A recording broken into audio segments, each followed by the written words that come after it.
Surely everyone has fond memories of the Benny Hill Show. A cultural classic of the 1960s, this legendary comedy series was renowned for its high-energy slapstick humor. Benny Hill's endless energy was the driving force behind the show's meteoric rise to fame, which thrilled viewers all over the world and made them yearning for more.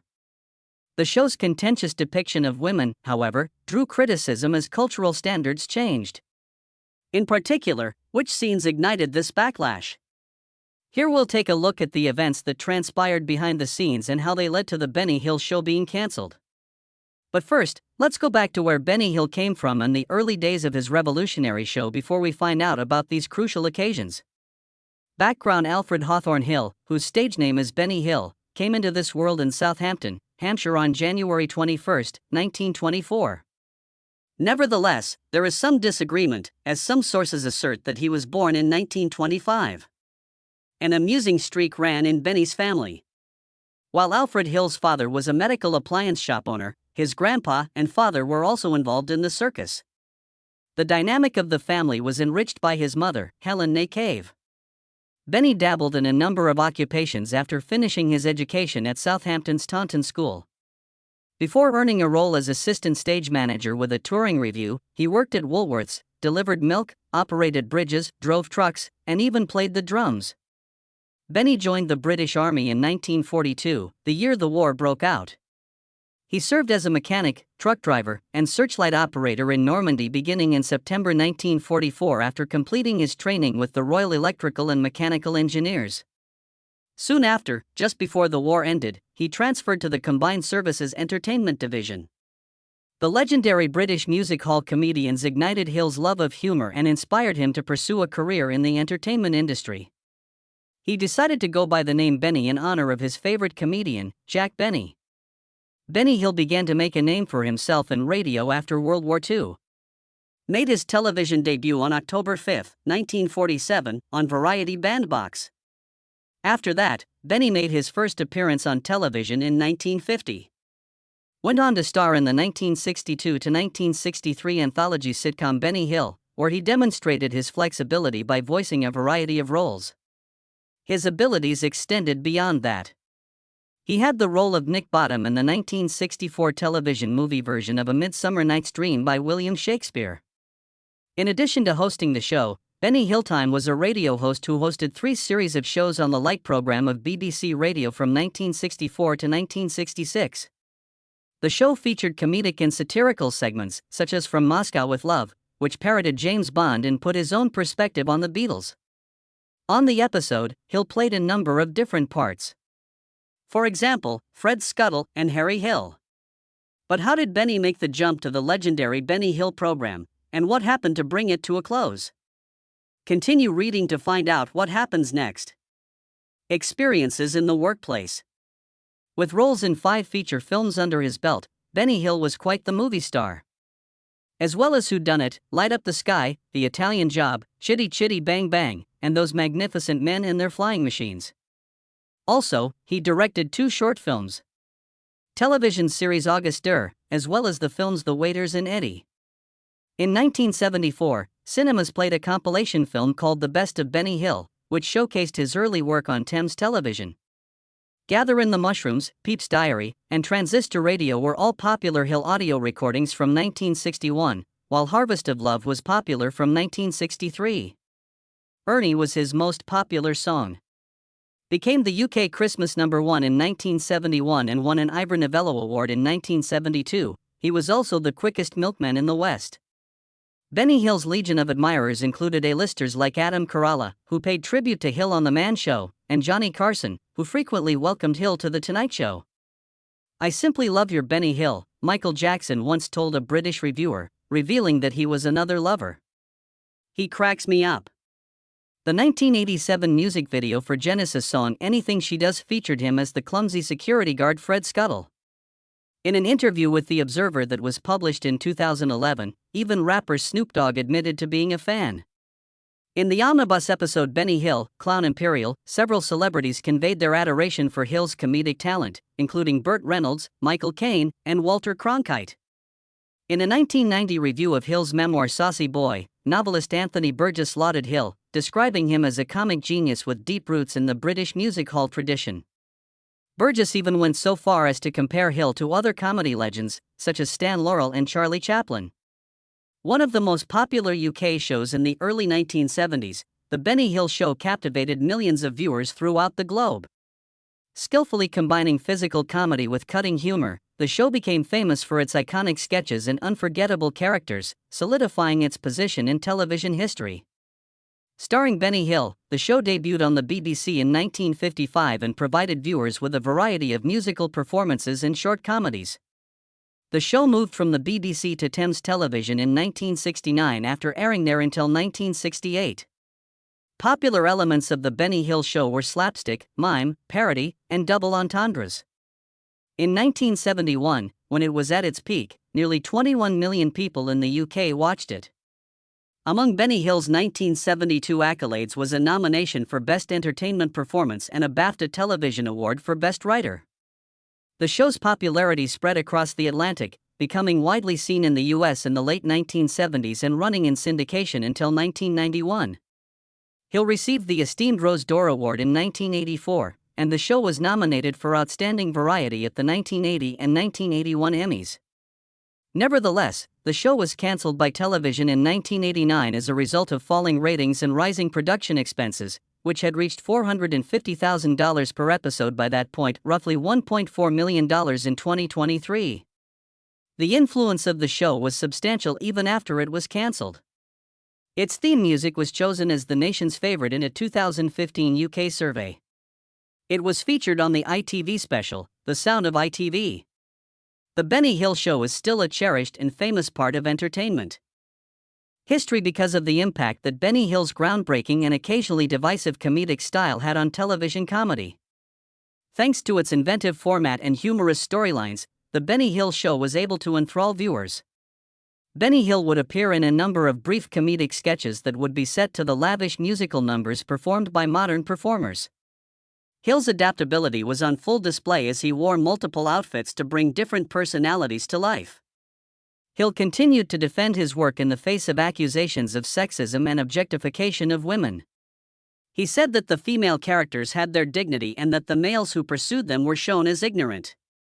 Scenes set in rapid motion and visual humor that Hill characterized as live animation made up the show's unique style.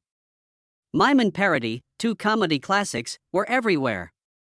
Hill frequently found himself in predicaments that he created, leading to thrilling chase scenes in which he was pursued by ladies in skimpy clothing. The energetic music yakety sax would always accompany these pursuits, paying homage to the iconic Keystone Cops chase scenes while adding to the humorous effect. Hill further demonstrated his musical abilities by writing and performing structured songs, frequently delivering lengthy, rapid-fire rhymes and songs in a single take. The Benny Hill Show, thanks to his one-of-a-kind brand of comedy, became an institution in Britain and the world of stand-up comedy. When it came to fooling television viewers, Hill was a pro.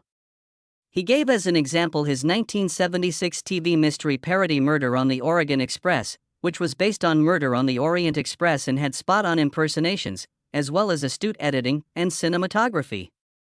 Played a variety of 1970s American investigators, including Hercule Poirot, Ironside, McCloud, Kojak, and Cannon. Among the many American luminaries that Hill parodied and impersonated throughout his TV career was W.C. Cast members Raymond Burr, Orson Welles, Kenny Rogers, Marlon Brando, and Fields. From Starsky and Hutch to the $6 Million Man to the A-Team, which he brilliantly recast as the B-Team, with Hill portraying Hannibal and B.A., he spoofs fictional characters from popular TV shows. To further demonstrate his versatile comic skills, he also portrayed characters from Cagney and Lacey. Not only did Benny Hill of The Benny Hill Show poke fun at American celebrities, but he went beyond that. He was also known for his impersonations of many famous British and worldwide figures. He portrayed a wide range of characters, including South African artist Miriam Makeba and Greek singer Nana Muscuri. He also appeared alongside Shirley Bassey, Michael Caine, and newscasters Cliff Michaelmore, Alan Wicker, and Reginald Bosinki from Britain. He went so far as to imitate pop music personalities Tony Blackburn and Jimmy Savile, as well as Tony Hatch, his former record producer, and artist Roger Whittaker. prominent Irish comedian Dave Allen, as well as political figures Dennis Healey and Lord Boothby. Hill would sometimes play the role of Nicholas Parsons, who had been his straight man before, and he once played Richard Burton and Elizabeth Taylor in a parody of Who's Afraid of Virginia Woolf. Yakety Sax, composed by James Q. Spider Rich and Boots Randolph, became instantly recognizable as the show's distinctive tune.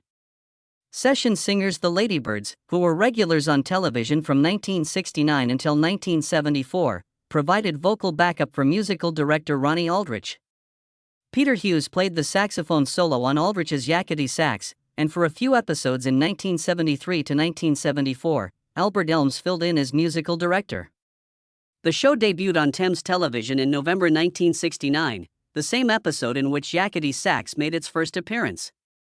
The enthusiastic introduction by the announcer was another defining feature of the program. The Benny Hill Show, indeed. A member of the cast named Henry McGee would frequently deliver this.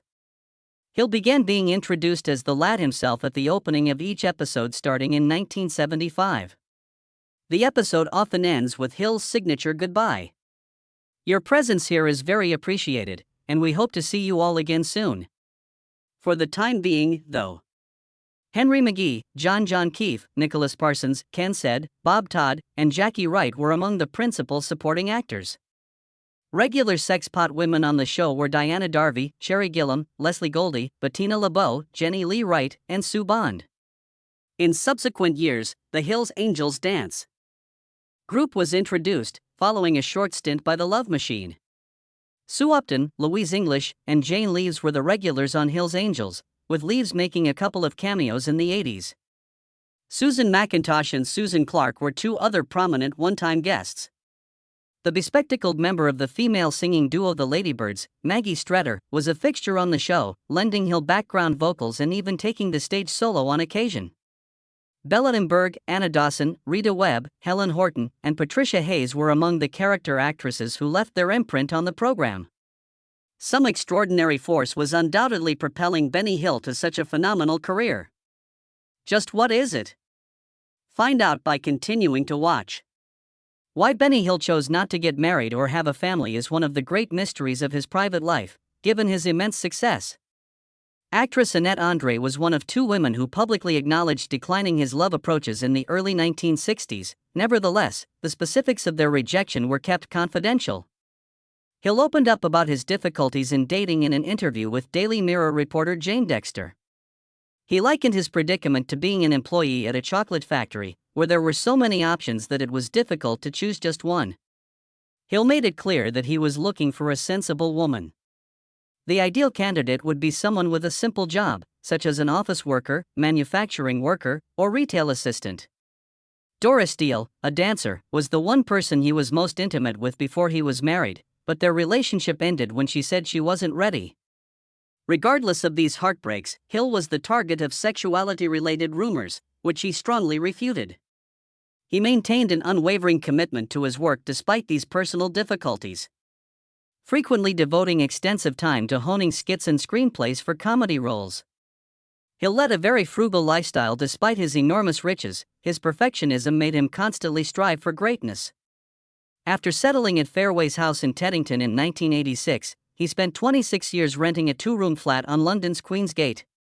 His desire for an unpretentious, uncomplicated life was evident in his decision to keep renting instead of buying a home.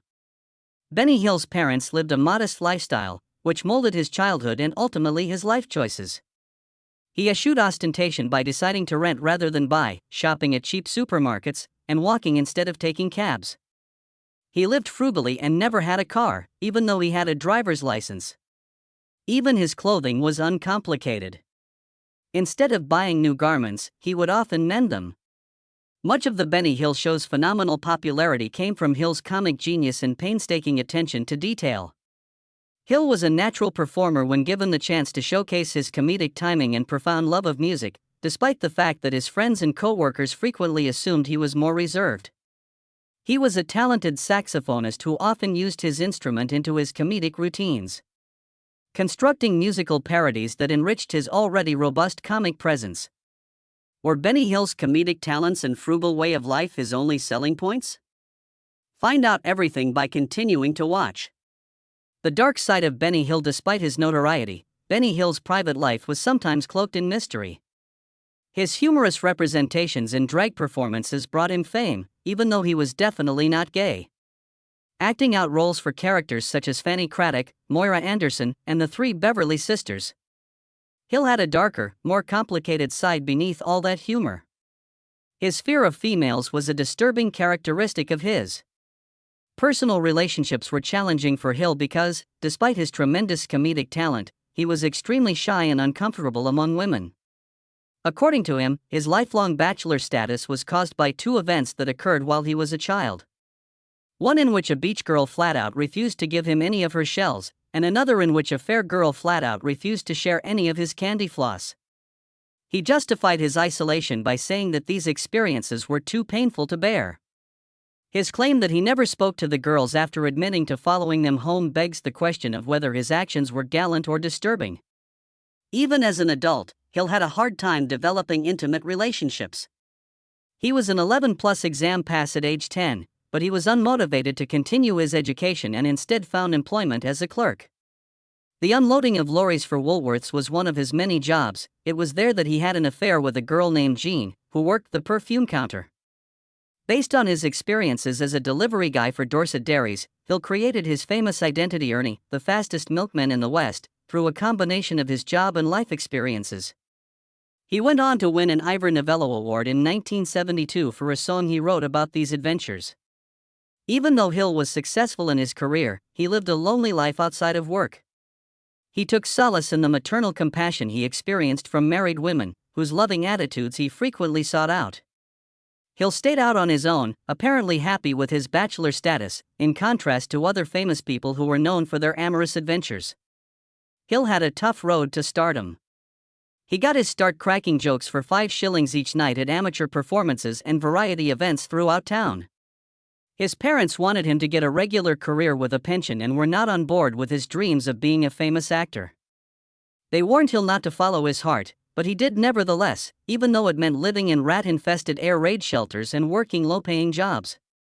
Hill hated his time in the army, which he served from 1942 until his conscription.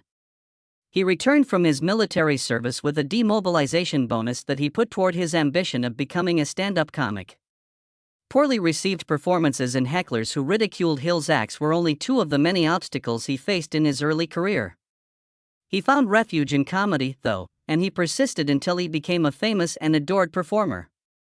In 1954, he had his last committed relationship with Doris Steele, a chorus girl at Soho's Windmill Theatre. After he turned down her marriage ultimatum, their relationship terminated. Being truly in love can be miserable, Hill said in 1969, looking back on his romantic experiences. It's as if you're physically choked on the chest ache. A guy who offered happiness to millions yet struggled to experience it himself may have been summed up by this attitude, which is complex and contradictory. Health challenges in passing. Heart issues, among other health issues, hindered Benny Hill's performance in the late 1980s. Despite doctors' recommendations for a heart bypass after his moderate heart attack in February 1992, he chose not to have the operation. In spite of his worsening health, Hill continued to demonstrate his dedication to his business by making rare TV appearances.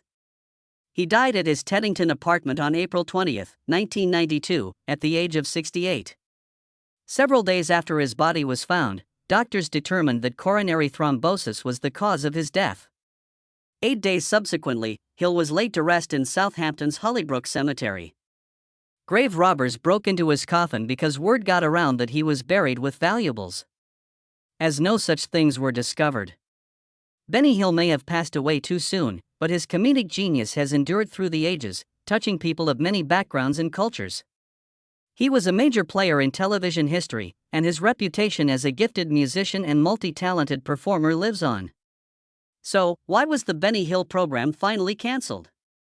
Keep watching as we go into the specifics. Over 100 nations, including the US, carried the Benny Hill show because of its enormous popularity.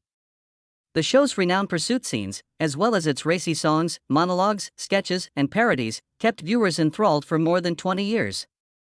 But many were unhappy with the show because of how it portrayed women. Hill faced accusations of objectification and sexism from her critics, asserting that his cartoons went against the grain of changing social mores by treating women as little more than objects of desire or comic relief. Hill explained his work by saying he wanted to show the males who were pursuing the women to be stupid while yet respecting their dignity. However, the show's reputation was affected by changing cultural expectations and continuous criticism. Financial troubles ensued as a result of advertisers pulling their support. The show was cancelled in 1989 by Thames Television due to dwindling viewership and increasing production expenses. The fact that Hill wanted to keep a firm grip on the show's artistic direction also likely had a role in its cancellation. Unfortunately, the show's incapacity to adjust to evolving television trends and persistent controversy resulted in its discontinuation, despite its prior success. The enduring legacy of Benny Hill. Devotees of The Benny Hill Show adore its unique brand of comedy and Hill's magnetic personality. The show's comic reputation belies its surprising origins. Benny Hill's comedic talent was immediately apparent during a short trial of the serious format, which had originally been planned as a serious series with a dramatic plot. The Benny Hill Show became an enormous hit after his gut feeling told him to focus only on humor. When it came to Hill's works, Fred Scuttle was a fan favorite. A happy-go-lucky character who was always preoccupied with the most absurd of circumstances. The show's distinctive attractiveness was enhanced by the character's name, which was a whimsical homage to Hill's dentist. As proof of his dedication to making a fun show, Hill was not just an actor but also involved in writing skits, making music, directing, and editing. After making the switch from BBC to ITV's Thames Television in 1969, The Benny Hill Show went from black and white to color. On November 19, 1966, Hill's humor took on a whole new visual level with the first episode to premiere in color, Super Teach. While Hill is most known for his work in television, he had substantial impacts in the music and film industries as well. In 1991, his last television program aired, Benny Hill World Tour, New York, and featured Hill's trademark banter and encounters with naive New Yorkers. This special showcased his immense popularity around the world and was his final performance in the United States before he passed away. Channel 4 and Nets TV were among the several stations that carried on The Benny Hill Show after his death, bringing his hilarious genius to viewers both young and old. Hill was featured in the Heroes comedy series that aired on Channel 4 in 1998, paying tribute to his influence on British humor. In 2002, DJ Taylor added to his already impressive list of accomplishments by naming him the third best British comic of the 20th century. The documentary Is Benny Hill Still Funny? Aired on Channel 4 in 2006. Shown that he could connect with audiences of all ages by drawing comparisons between his comedic style and more contemporary series like Little Britain. During the holiday season of 2021, That's TV broadcast The Benny Hill Show. Marks almost 20 years since it last appeared on national television. With more than 40 hours of programming, That's TV is committed to bringing Hill's iconic comedic roles to a wider audience and keeping his legacy alive and well. The whole combination of musical comedy, satire, and slapstick on The Benny Hill Show is what keeps viewers enthralled. Benny Hill will always be remembered as a revered character in television history due to his enduring impact on humor. Do you have any thoughts on these specifics? Leave a comment with your ideas. Much obliged for your time. If you enjoyed this story and would like to see more like it, hit the bell icon and subscribe.